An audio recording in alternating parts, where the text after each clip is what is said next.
भोले बाबा की जय। हर हर महादेव। जय श्री महाकाल। सभी शिव भक्तों को मेरा सादर प्रणाम। जो जहाँ भी है मन ही मन अपने आराध्य भगवान भोलेनाथ को स्मरण करें। दोस्तों, आज की यह शिव चर्चा कोई साधारण कथा नहीं है। आज की यह कथा उन लोगों के लिए है जो जीवन से हार चुके हैं, जो रोज अंदर ही अंदर रोते हैं लेकिन किसी को अपना दुख बता नहीं पाते। आज की कथा है दया, करुणा और शिव परीक्षा की। आज की कथा है एक बिल्ली और एक दुखियारी औरत की। दोस्तों, हम अक्सर सोचते हैं कि भगवान मंदिर में मिलते हैं, लेकिन सच ये है भोलेनाथ मंदिर से ज्यादा दया में बसते हैं। और कई बार भगवान स्वयं हमारी परीक्षा लेने आते हैं, कभी साधु बनकर, कभी भूखे बनकर और कभी एक छोटी सी बिल्ली बनकर।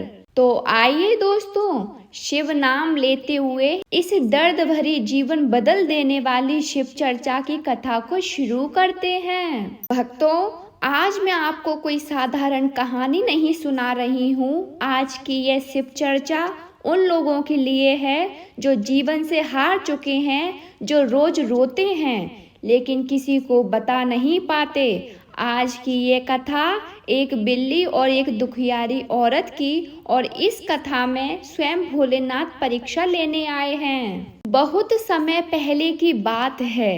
एक छोटा सा गांव था। गांव के किनारे एक टूटी फूटी झोपड़ी में एक स्त्री रहती थी। लोग उसे नाम से नहीं जानते थे, सब बस इतना कहते थे, अरे वही दुखियारी औरत। पति के गुजरे कई साल हो चुके थे, कोई संतान नहीं, कोई अपना नहीं। दिन भर वह मंदिर की सीढ़ियों पर बैठकर भीख मांगती और रात को उसी झोपड़ी में अपने आंसुओं के साथ सो जाती। अगर उसके जीवन में कुछ बचा हुआ था तो वह बस एक चीज थी, भगवान शिव पर अटूट विश्वास। वह रोज सुबह मंदिर की घंटी बजाकर कहती, हे भोलेनाथ, सब कुछ छिन गया पर तेरा नाम अभी बाकी है। कभी कभी भूख इतनी लगती कि शरीर कांपने लगता, लेकिन फिर भी वह शिकायत नहीं करती, बस इतना कहती, जैसा भी दिया है तेरा दिया है प्रभु।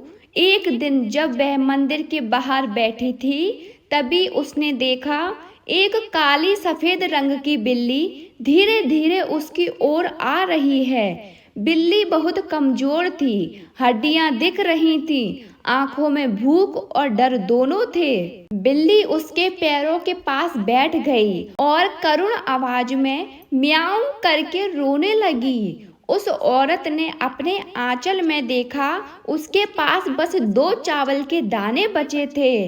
वह पल भर रुकी, मन में विचार आया, आज अगर इसे दे दिया तो मैं क्या खाऊंगी। लेकिन तभी उसके मन में भोलेनाथ का स्मरण हुआ।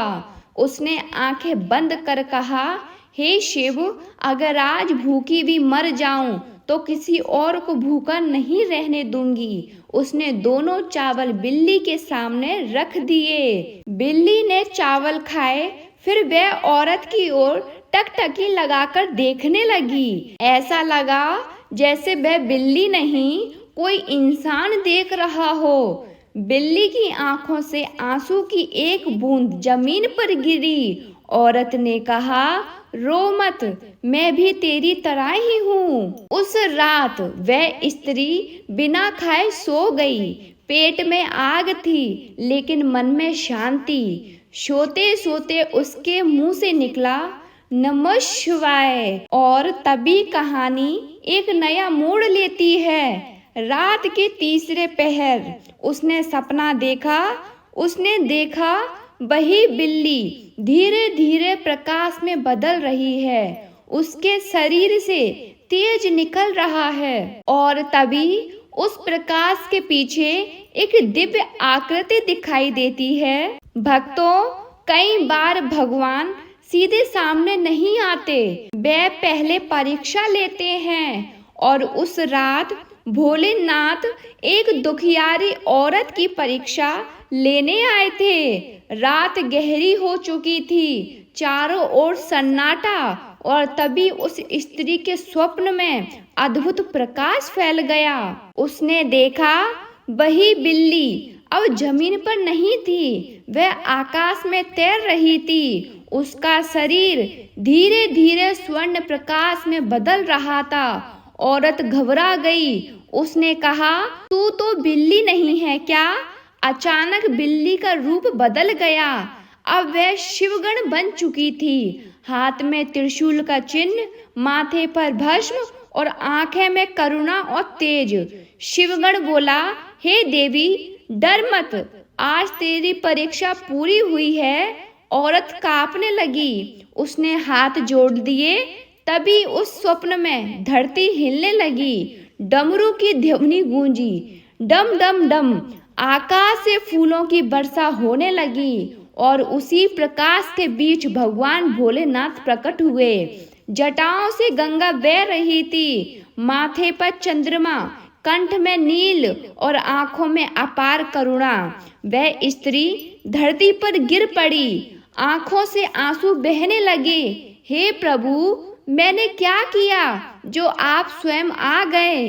भोलेनाथ ने मुस्कुराकर कहा, तूने वही किया जो इन संसार में सबसे दुर्लभ है, निष्काम दया। भोलेनाथ बोले, आज जो बिल्ली बनकर आई वह कोई साधारण जीव नहीं थी। मैंने स्वयं अपने एक गण को तेरी परीक्षा के लिए भेजा था। मैं देखना चाहता था जो स्वयं दुख में है, क्या वह किसी और के दुख को समझ सकता है? भोलेनाथ बोले, देवी, जिसके पास कुछ नहीं और फिर भी वह बांट दे, वह मेरे हृदय के सबसे पास होता है। तूने अपने अंतिम 2 दाने मेरे चरणों में चढ़ा दिए। भोलेनाथ ने कहा, इस संसार में लोग बड़े बड़े यज्ञ करते हैं, पर एक भूखे को भोजन देना मेरे लिए सबसे बड़ा यज्ञ है। लोग मंदिर बनाते हैं, पर दया से बड़ा कोई मंदिर नहीं। भोलेनाथ ने कहा, कल सुबह तेरा जीवन बदलेगा, पर याद रखना, जो मिला है वह मेरी कृपा है, तेरा अहंकार नहीं। और इतना कहकर प्रकाश लुप्त हो गया। सुबह जब उसकी आंख खुली तो वह घबरा गई। उसकी झोपड़ी अब वैसी नहीं थी।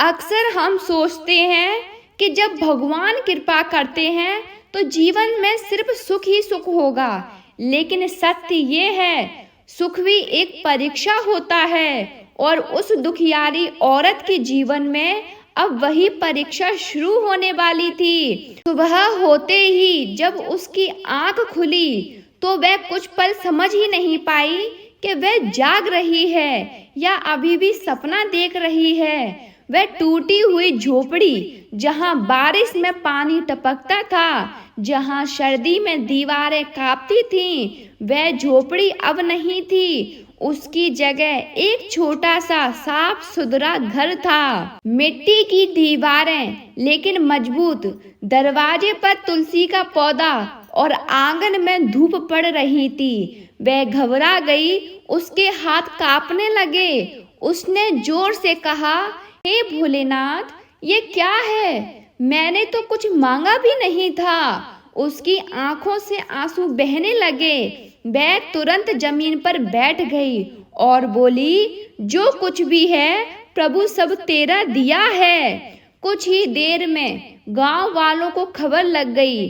जो लोग कल तक उसके पास से मुंह फेर लेते थे, आज उसी के दरवाजे पर खड़े थे। कोई कह रहा था, अरे ये तो बहुत पुण्य आत्मा है। कोई बोला, जरूर किसी बड़े संत की कृपा है। वह औरत चुपचाप सब देख रही थी। उसके मन में न तो गर्व था न घमंड, बस डर था कि कहीं ये सब छिन न जाए। थोड़ी देर में मंदिर के महंत आए। उन्होंने उसे प्रणाम दिया और बोले, माँ, आज रात स्वयं भगवान शिव मुझे स्वप्न में आए। उन्होंने कहा, जिस स्त्री ने दया को अपना धर्म बनाया उसकी सेवा की जाए। महंत ने उसके हाथ में अन्न, वस्त्र और कुछ धन रख दिया।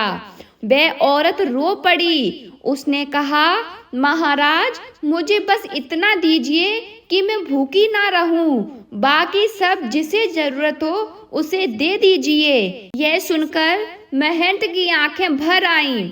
दिन बदले, रातें बदली। अब वह मंदिर की सीढ़ियों पर भीख नहीं मांगती थी, लेकिन वह रोज मंदिर जाती, झाड़ू लगाती, दीप जलाती और हर दिन कहती, हे शिव, कल भी तू था, आज भी तू है। एक दिन शाम के समय वह आंगन में बैठी थी, तभी उसे एक परिचित सी आवाज सुनाई दी, मियाऊं। उसका हृदय कांप उठा।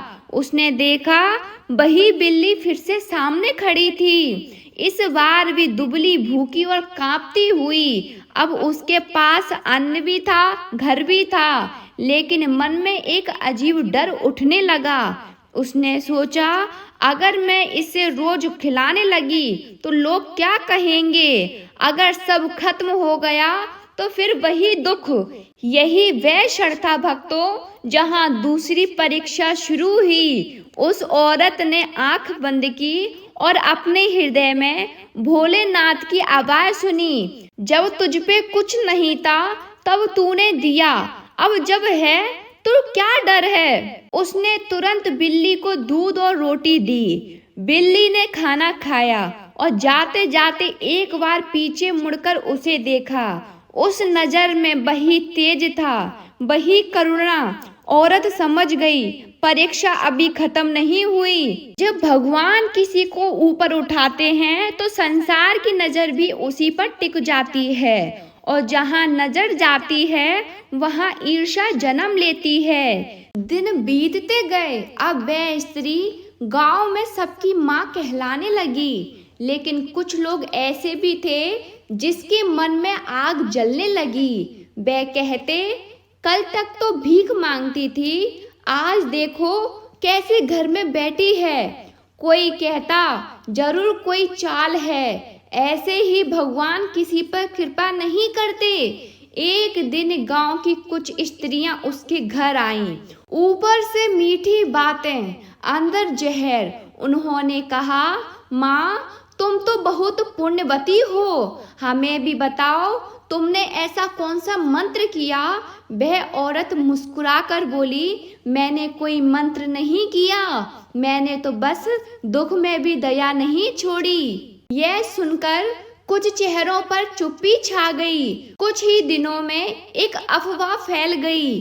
कहा जाने लगा, इस औरत ने किसी तांत्रिक से विद्या सीखी है, बिल्ली को बलि देती है, इसलिए इसे सब मिला। भक्तों, ये सुनकर उस औरत का हृदय कांप उठा। वह रोते हुए मंदिर पहुंची। उसने शिवलिंग के सामने सिर रख दिया और बोली, हे भोलेनाथ, मैंने तो किसी का बुरा नहीं किया, फिर लोग मुझे क्यों दोष दे रहे हैं? क्या दया करना पाप हो गया? उसकी आंखों से आंसू बहते रहे। अगले दिन गांव के कुछ लोगों ने महंत से शिकायत कर दी। महंत ने विवश होकर कहा, माँ, कुछ समय के लिए तुम्हें यह घर छोड़ना होगा, जब तक सच्चाई सामने ना आ जाए। उस औरत के हाथ पांव ठंडे पड़ गए। वह घर जो उसे भगवान ने दिया था, आज फिर उससे छिन रहा था। लेकिन भक्तों, उसने कोई विरोध नहीं किया। उसने बस इतना कहा, जो शिव ने दिया वह शिव का है, अगर वह ले रहे हैं तो उसमें भी कोई कारण होगा। वह फिर से अपनी पुरानी झोपड़ी की ओर चल पड़ी। उसी रात जब वह भूखी प्यासी झोपड़ी में बैठी थी, तभी दरवाजे पर वही जानी पहचानी आवाज आई, मियाओ। वह समझ गई। उसने आंसू भरी आंखों से कहा, आ गई ना फिर परीक्षा लेने। बिल्ली चुपचाप उसके पास बैठ गई। उस स्त्री ने अपने पास बचा आखिरी टुकड़ा फिर बिल्ली को दे दिया और बोली, आज भी अगर सब चला गया तो भी मैं दया नहीं छोड़ूंगी। उसी क्षण उसने भीतर से एक आवाज सुनी, अब तो अग्नि परीक्षा में पूर्ण हुई, अब जो होगा वह संसार की समझ से परे होगा।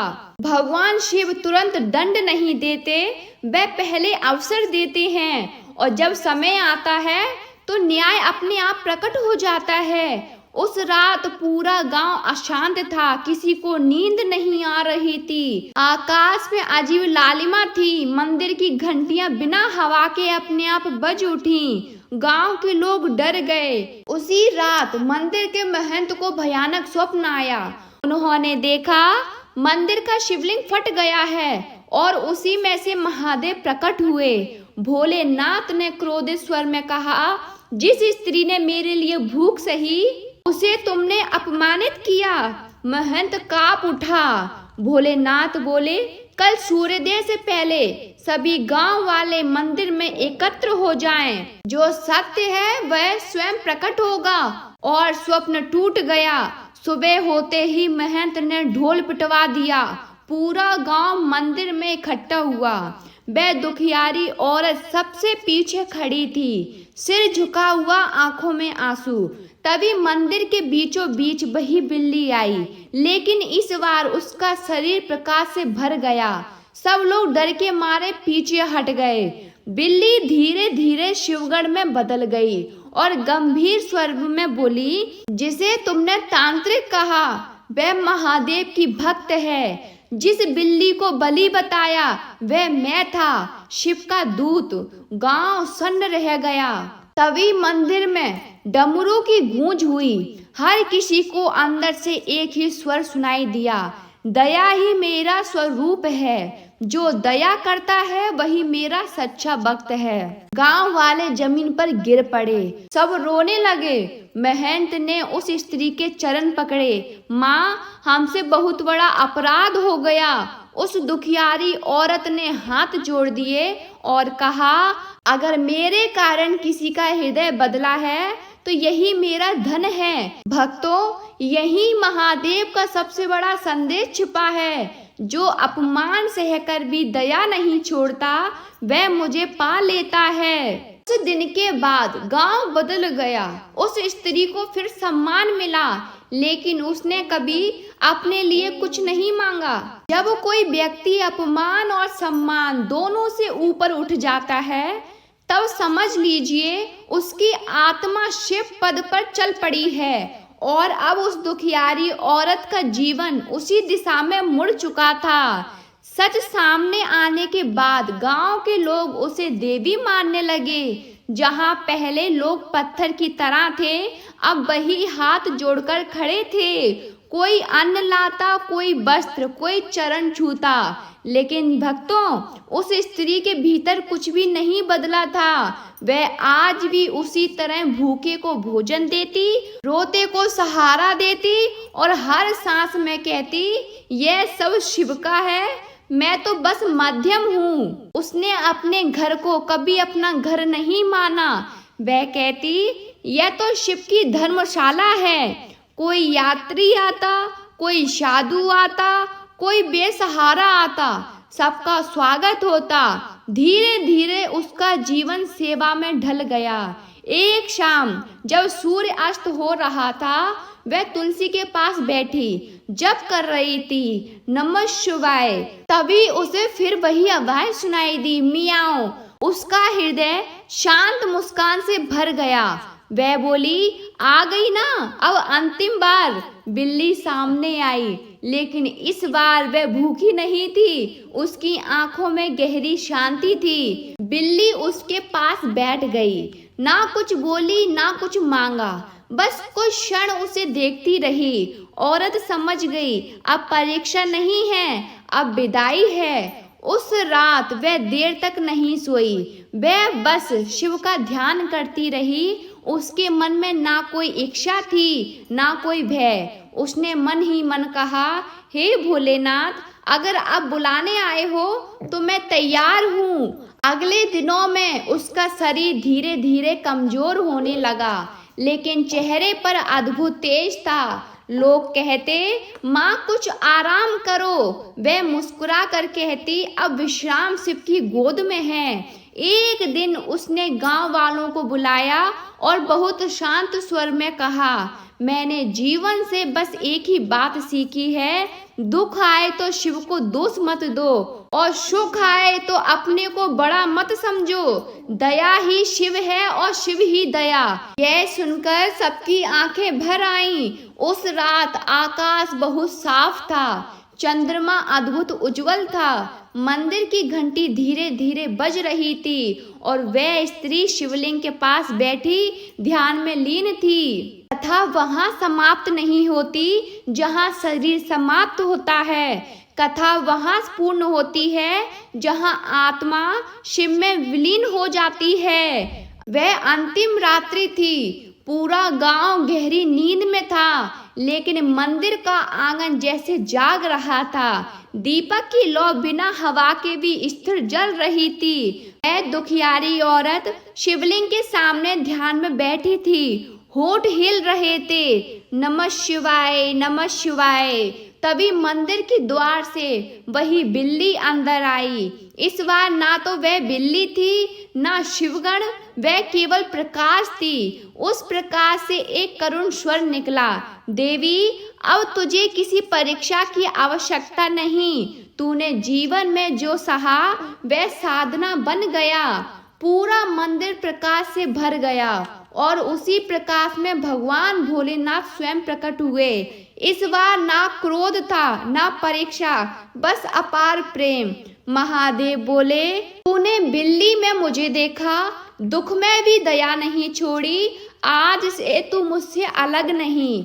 वह स्त्री धीरे से मुस्कुराई, उसकी आंखों से आंसू नहीं शांति बह रही थी। उसने अंतिम बार कहा, हे भोलेनाथ, आज समझ आया कि मैंने कुछ खोया नहीं, सब कुछ यहीं छोड़कर मैं तुम्हारे पास आ रही हूँ। उसका सिर शिवलिंग से लगा हुआ था और उसी क्षण उसकी सांस धीरे से थम गई। लेकिन भक्तों, वह मृत्यु नहीं थी। मंदिर में फूलों की सुगंध फैल गई, घंटी अपने आप बज उठी और लोगों ने देखा उसके चेहरे पर वैसी मुस्कान थी जो केवल शिवलीन आत्मा के पास होती है। लोगों ने फिर कभी उस बिल्ली को नहीं देखा, लेकिन कहते हैं जब भी गांव में कोई भूखा होता है या कोई अकेला रोता है तो कहीं ना कहीं एक बिल्ली चुपचाप बैठी दिखाई देती है। भक्तों, इस पूरी कथा का महासार यही है, शिव मंदिर में नहीं दया में बसते हैं। जो दुख में भी बांट दे वही सच्चा भक्त है। भगवान अक्सर परीक्षा लेने बिल्ली बनकर आते हैं और जो परीक्षा में पास हो जाए वह शिव में लीन हो जाता है। अगर आपके पास आज कुछ भी है, थोड़ा सा अन्न, थोड़ा सा समय, थोड़ी सी दया, तो समझ लीजिए महादेव आपको देख रहे हैं। ये थी एक बिल्ली और दुखियारी औरत की दर्द भरी शिव चर्चा कथा। अगर आपको हमारी शिव चर्चा कथा अच्छी लगी हो तो हमारे चैनल को सब्सक्राइब करें, कमेंट में हर हर महादेव लिखना ना भूलें।